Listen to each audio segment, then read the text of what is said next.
நம்ம ராகுக்கு முக்கியத்துவம் கொடுப்போம். எடுத்த உடனே கர்ம பலனை பார்க்கறதுக்கும் நம்மளுடைய கர்ம வினையை எப்படி இருக்குது அப்படிங்கிறத பார்க்கறதுக்கு ராகுக்கு வந்து நம்ம முக்கியத்துவம் கொடுப்போம். அதே போல் கேரளா சைடு மாந்தி வந்து பிடிப்பாங்க. இந்த மாந்தி அப்படின்னு சொல்லி எடுத்த உடனே லக்னத்தில் இருக்குது அப்படின்னு வச்சுக்கோங்களேன், அவங்களுக்கு எடுத்த உடனே கொஞ்சம் நம்ம அதை டப்புன்னு சொல்ல வேணாம், ஆயுளுக்கு நிகரான ஒரு குற்றங்களை அப்படிங்கிறது அவங்க லைஃப்பில் சந்திச்சிருவாங்க. எல்லாரோட குடும்பத்தில் இருக்கவங்களும் அவங்களுக்கு சப்போர்ட்டிவாக நிற்பாங்க. இந்த 2ஆம் இடத்துல மாந்தி இருக்கவங்க மட்டும் அவங்க குடும்பம் வந்து சப்போர்ட்டிங்காக அவங்களுக்கு இருக்காது.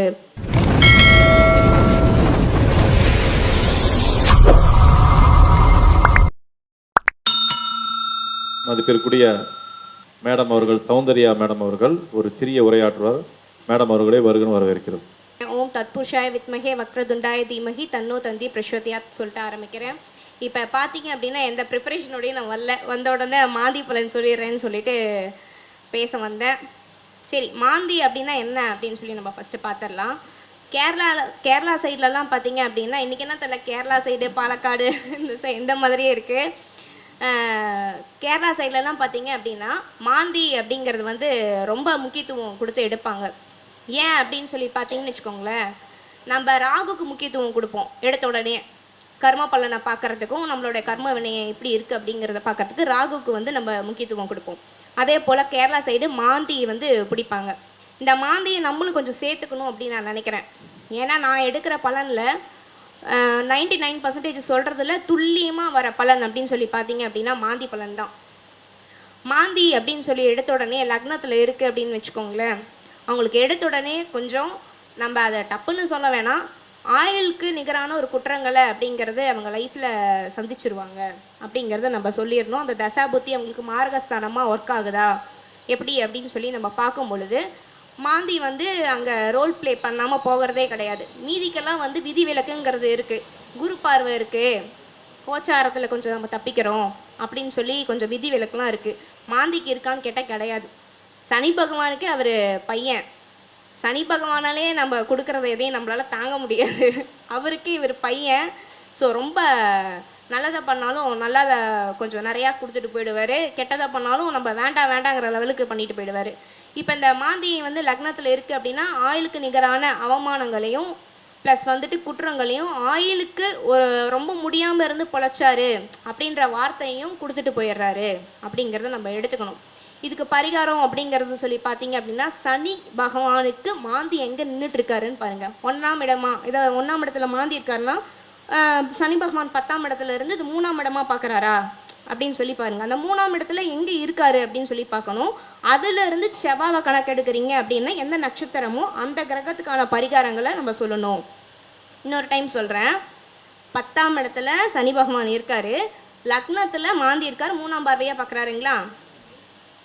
10ஆம் இடத்துல சனி பகவான் இருக்காரு, லக்னத்துல மாந்தி இருக்காரு, 3ஆம் பார்வையா பார்க்குறாரு அப்படின்னா டிகிரி வைஸ் 12ஆம் இடத்தை பார்ப்பாரு. டிகிரி வைஸ் அப்படின்னு நம்ம எடுக்கிறப்ப இணைவு அப்படின்னு வருதப்ப 1ஆம் இடமா வரும்ல, டிகிரி வைஸ் நம்ம பார்க்கணும் பாவத்தை. அதாவது நம்ம போட்டது 12 கட்டங்கள், 12 கட்டங்களுக்கு மட்டும்தான் கிரகம் இருக்கா நமக்கு பாவகம். அதுல இருந்து உங்களுக்கு செவ்வாவை எடுக்கணும். அதாவது மாந்தியிலேருந்து செவ்வாவை எடுக்கணும். செவ்வா வந்து இப்போ 7ல் இருக்குதுன்னு வச்சுக்கோங்க, 7ல் இருக்குது, ஒரு அஸ்வினியில் இருக்குதுன்னு வச்சுக்கலாம். அஸ்வினியில் செவ்வாய் இருக்குது, அஸ்வினி நமக்கு என்னவா வராரு, கேதுவாக வராருங்களா. கேது அங்கே என்னவா இருக்குது இவங்களுக்கு அப்படிங்கிறத எடுத்து நம்ம பலன் சொல்லி பரிகாரம் சொல்கிறப்ப கேது பகவான் நமக்கு கெட்டிருக்கு நல்லா இருக்குது அப்படின்னா நம்ம என்னென்ன பரிகாரங்களை சொல்லுவோம். கேது பகவானை விநாயகரை நம்ம சொல்லிட்டோம். இப்போ அஸ்வினி நட்சத்திரமாக இருக்காங்க, அஸ்வினிலே நிற்கிது கேது அப்படின்னு வச்சுக்கோங்க, அப்போ என்ன பரிகாரம் சொல்லுவீங்க. அங்கே பாசிட்டிவாக ஒர்க் ஆகுதுங்களா நெகட்டிவாக ஒர்க் ஆகுதுங்களா. எப்படி நெகட்டிவாக ஒர்க் ஆகுது, அவர் சாரத்திலே இருக்காரு, அவங்க அஸ்வினி நட்சத்திரம், அதுலேயே கேது பகவான் இருக்காரு, ஞானகாரகன் இல்லைங்களா. மைனஸ் மட்டும் நம்ம எடுத்தால் என்ன பண்ணுறது, ப்ளஸ் நிறையா இருக்குல்ல. கேதுவில் தான் நம்ம வக்கீல் படிக்கிறோம், நம்ம ஜாதகம் பார்க்குறவங்களுடைய அம்சங்களும் பார்த்தீங்க அப்படின்னா நம்ம கேதுவில் தான் வரும். ஞான ஸ்வரூபன் வந்து கேது பகவான் தான். ஸோ அதுக்கு ஏற்ற மாதிரி நம்ம பரிகாரங்களை சொல்லும் பொழுது அவங்களுக்கு நிவர்த்தி ஆகுதுங்களா. நீங்கள் அந்த பரிகாரங்களை சொல்லி அவங்க 2 டைம் பண்ணும் போதே 3ஆம் டைம் கிளைண்ட் வந்துடுவாங்க, எங்களுக்கு சூப்பராக ஒர்க் ஆகுது அப்படின்னு சொல்லிட்டு. இது வந்து ஏன் ஃபஸ்ட்டு நான் சொல்கிறேன்னா லக்னத்தில் சொல்லும் போது இதே ரூல்ஸ் தான் 12 பாவங்களுக்கும். நான் சொல்கிற ரூல்ஸ் தான் அதே 12 பாவங்களுக்கும். சனி பகவான் என்ற இடத்துல இருந்து உங்களுக்கு மாந்தியை பார்க்குறீங்க, மாந்தியிலேருந்து செவ்வாவை பார்க்குறீங்க, செவ்வாய் என்ன நட்சத்திரத்தில் இருக்கோ அதை பரிகாரமாக சொல்கிறீங்க மாந்திக்கு. சரிங்களா? 2ஆம் இடமா இருக்குது அப்படின்னா மாந்தி அப்படின்னு சொல்லி படிப்பை ஃபஸ்ட்டு தடை பண்ணிடும். ராசி சக்கரமே கூட நீங்கள் எடுத்துக்கோங்க. இல்லை இருங்க, ராசியை கூட நீங்கள் எடுத்துக்கோங்க. ஈஸியாக நான் புரிய வைக்கிறேன். இதுலேருந்து இங்கே மாந்திங்களா? 3ஆம் இடமா அப்போ பார்வையும் வந்துடுச்சு. சரி, இங்கே சனி பகவான் இருக்காரு, பார்வை இல்லை. அப்போ 4ஆம் இடமா நீங்கள் எடுத்துக்கிறீங்க. பார்வை இருந்தாலும் சரி இல்லைனாலும் சரி, சனியிலேருந்து நீங்கள் மாந்தி கணக்கு மட்டும்தான் எடுக்கிறீங்க. பார்வை இருக்குன்னா நீங்கள் கன்ஃபார்ம் அங்கே பரிகாரம் சொல்லியே ஆகணும். ஓகேங்களா? அவங்க அதை பண்ணாதான் மேன்மைக்கே வர முடியும். இப்போ இதிலேருந்து உங்களுக்கு மாந்தி கனெக்ட் ஆகுது, பார்வை அப்படிங்கிறதுனால கன்ஃபார்ம் நீங்கள் சொல்கிறீங்க. இதிலேருந்து இப்போ உங்களுக்கு செவ்வாய் இங்கே இருக்காரு, செவ்வாய் அப்படின்னு சொல்லி பார்த்தீங்கன்னா 4ஆம் இடமா வருது. சொத்து பிரச்சனை, தாய் பிரச்சனை, சுயமரியாதை, அதே போல் வந்து கொஞ்சம் உயர் படிப்பில் தடங்கள் இருந்துதான்னு கேட்டிங்கன்னா இல்லை அப்படின்னு அவங்க சொல்லவே மாட்டாங்க. ஆமாங்க, அந்த பிரச்சனைக்காக தான் உங்களை வந்து பார்த்தே இருக்கோம், சொத்து பிரச்சனைக்காக தான் உங்களை வந்து பார்த்துருக்கோம் அப்படின்னு சொல்லுவாங்க. அப்போ நீங்கள் இங்கேருந்து என்ன நட்சத்திரம் நிற்கிது அப்படின்னு சொல்லி பார்க்கணும். இப்போ எக்ஸாம்பிளுக்கு புனர்பூசம்னு வச்சுக்கோங்க, குருவாக இருக்காரு. குருக்கு நீங்கள் என்ன பரிகாரம் சொல்லுவீங்க? ம் ம் ம் நீங்கள் அடிப்படை விட்டுருங்க. அடிப்படை, சரம், சீரம், உபயம் இதெல்லாம் வேண்டாம். இது 4ஆம் பாவமாக வருதுங்களா? 4ஆம் பாவம், 4ஆம் பாவத்திலேருந்து உங்களுக்கு குருவாக வந்துருச்சு, சாரத்தில் நிற்கிறது, புனர்பூசமாக வந்துருச்சு. குருக்கு நீங்கள் பரிகாரம் சொல்லணும், அவ்வளோதான். ஆமாம், குருக்கு நீங்கள் வந்து பரிகாரம் கரெக்டாக சொல்லிடணும். அந்த பரிகாரம் குரு சாரத்தில் இருக்கிறது, குழந்தைங்களுக்கு ஏதாச்சும் நல்லது பண்ணுங்க, ஆசிரியர்களுக்கு ஏதாச்சும் நல்லது பண்ணுங்க அப்படிங்கிறதும் சொல்லணும். அதே போல் குரு ஸ்தலங்களுக்கு இது பண்ணணும்.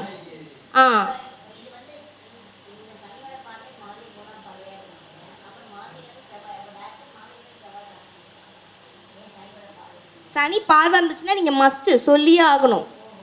சனி பார்வை இல்லை அப்படின்னா, சனி பார்வை இருந்தால் மட்டும்தான் இந்த பாவகத்தை எடுத்து நீங்கள் பலன் சொல்லணும். சனி பார்வை இல்லாமல் நீங்கள் பாவத்தில் இருந்து நீங்கள் பலன் சொன்னீங்க அப்படின்னா அது தப்பாக போயிடும்.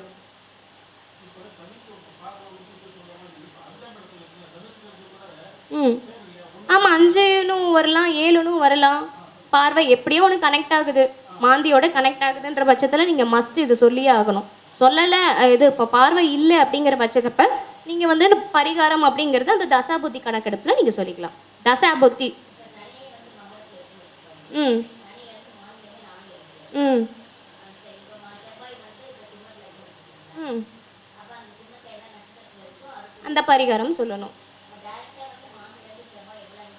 எத்தனாவது வீடு இருக்கோ அதுக்கு நீங்கள் பரிகாரம், அதில் தான் அவங்க பிரச்சனையை அனுபவிப்பாங்க. இந்த 4ஆம் வீடாக இருக்கிறதுனால மாந்திலேருந்து செவ்வாவா, அந்த செவ்வாய் அது 4ல் இருந்தாவே நமக்கு தெரியும் என்னன்னு சொல்லிட்டு பிரச்சனையை தான் கொடுக்கும், நிலம் இதில் பிரச்சனை தான் கொடுக்கும்னு நமக்கு தெரியும். அதே போல் 4ல் இருக்குது, மாந்தியோட கனெக்ட் ஆகிருக்குங்கிறப்ப உங்களுக்கு நிலம் வீடு பிரச்சனை அப்படிங்கிறது கன்ஃபார்ம். இது எக்ஸாம்பிள். இதையே பேஸாக வச்சுட்டு நான் சொல்கிற 12 பாவங்களுக்கும் பலனை எடுத்து நீங்கள் அப்ளை பண்ண வேண்டியதுதான். அப்போ 1ஆம் பாவத்தில் இருக்கா மாந்தி, இந்த என்ன இப்போ 4ஆம் பாவம் இதை நீங்கள் எடுத்துட்டீங்க பலன் சொல்கிறதுக்கு. 1ஆம் பாவத்தில் இருந்தால் மாந்தியோட பலன் என்ன, 2ஆம் பாவத்தில் இருந்தால் மாந்தியோட பலன் என்ன, 3ஆம் பாவத்தில் இருந்தால் என்ன பலன் அப்படிங்கிறத இப்போ நான் சொல்லுவேன். இப்போ நம்ம ஒவ்வொரு பாவமாக சொல்கிறப்ப அதெல்லாம் குறைச்சிட்டே வருவார். நம்ம அடிப்படையாக நம்ம சிந்திப்போம். சார் சொன்ன மாதிரி மாந்தி கெட்டவர், சனி நின்ற இடம் வந்து பாதிக்கும்னு சொல்கிற மாதிரி மாந்தி கெட்டவர் நின்ற இடமெல்லாம் பாதிக்கும் அப்படின்னு நம்ம எடுத்துக்கக்கூடாது. இதில் 2-3 பாயிண்ட் நீங்கள் நினைக்காத மாதிரி அந்த பாயிண்டில் நின்னா அவங்க வந்து ராஜ வாழ்க்கை வாழுவாங்கன்னு சொல்லலாம். அதுதான் இதில் வந்து கொஞ்சம் பேசி. ஹலோ, இப்போ வந்து இந்த சுக்கிரன் எங்கே இருக்குது அப்படிங்கிறத பார்த்துட்டு நம்ம கணக்கெடுத்து இன்னும் ஸ்பெசிஃபிக்காக நம்ம கொண்டு வரலாம். சரி, இப்போ நான் வந்து 2ஆம் பாவத்தில் மாந்தி இருந்தால் என்ன நடக்கும் அப்படிங்கிறத சொல்கிறேன். அடிப்படை கல்வி அப்படிங்கிறதுல கை வச்சிருவார். அப்போ வந்து அந்த டைமில் பசங்களை நம்ம என்ன தான் கொட்டி படிக்க வச்சாலும் படிக்க மாட்டாங்க. அப்போ இந்த பரிகாரத்தை பண்ண சொன்னீங்க அப்படின்னா படிப்பாங்க. 3ஆம் இடத்துல இருக்கும் பொழுது, 2ஆம் இடத்துல இருக்கும்போது இன்னொன்று நோட் பண்ணுவோம், அவங்க குடும்பம் அப்படிங்கிறது வந்து இவருக்கு சப்போர்ட்டிங்காக என்றைக்குமே இருக்காது. எல்லாரோட குடும்பத்தில் இருக்கவங்களும் அவங்களுக்கு சப்போர்ட்டிவாக நிற்பாங்க. இந்த 2ஆம் இடத்துல மாந்தி இருக்கவங்க மட்டும் அவங்க குடும்பம் வந்து சப்போர்ட்டிங்காக அவங்களுக்கு இருக்காது.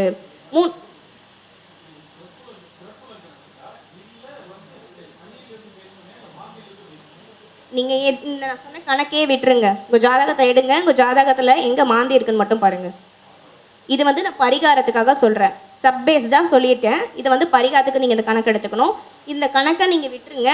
உங்கள் ஜாதகத்தை எடுக்கிறீங்க, உங்கள் ஜாதகத்தில் 1ஆம் பாவத்தில் மாந்தி இருக்குன்னா இந்த பலன், 2ஆம் பாவத்தில் இருக்குன்னா நீங்கள் பாவத்தை மட்டும் பார்த்துக்கோங்க. 2ஆம் பாவத்தில் இப்போ வந்து மாந்தி இருக்குது அப்படின்னா அவங்க குடும்பத்தில் இருக்கவங்க அவங்களுக்கு சப்போர்ட்டாக இருக்க மாட்டாங்க.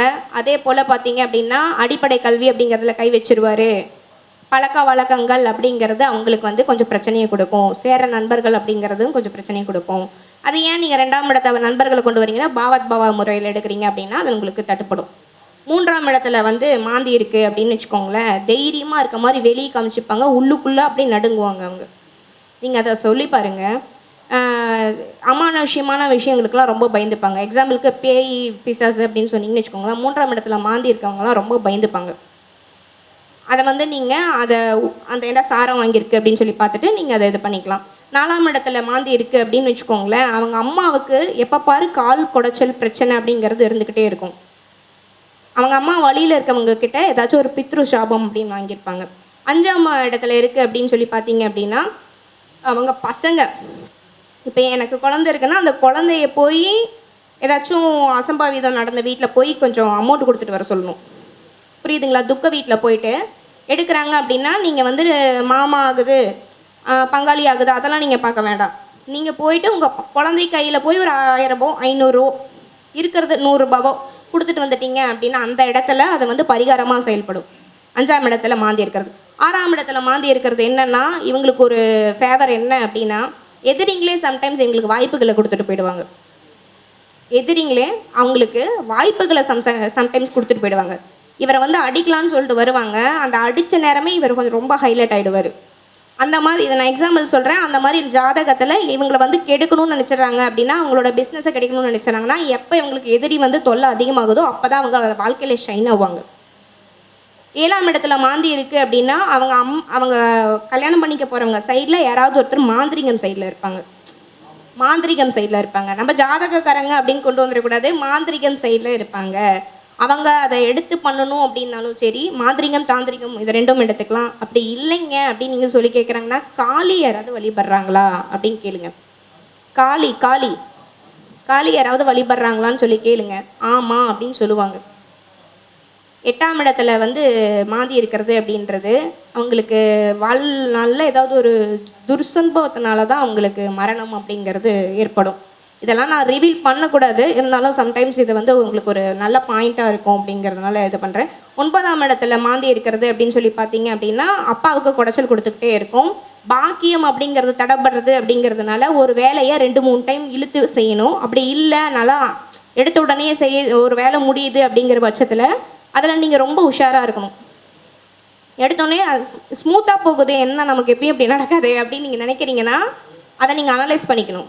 10ஆம் இடத்துல மாந்தி இருக்குது அப்படிங்கிற பட்சத்தில் நான் சொன்ன மாதிரி இறப்பு வீட்லேயோ இல்லை பிள்ளைங்களுக்கோ ஏதாச்சும் ஒரு அமௌண்ட்டு கொடுத்துட்டு, சுடுகாட்டில் இருக்கவங்களுக்கு அந்த மாதிரி ஏதாச்சும் கொடுத்துட்டு நீங்கள் உங்கள் தொழில் ஏதாவது ஸ்டார்ட் பண்ணுறீங்க அப்படிங்கிறப்ப நல்லாயிருக்கும்.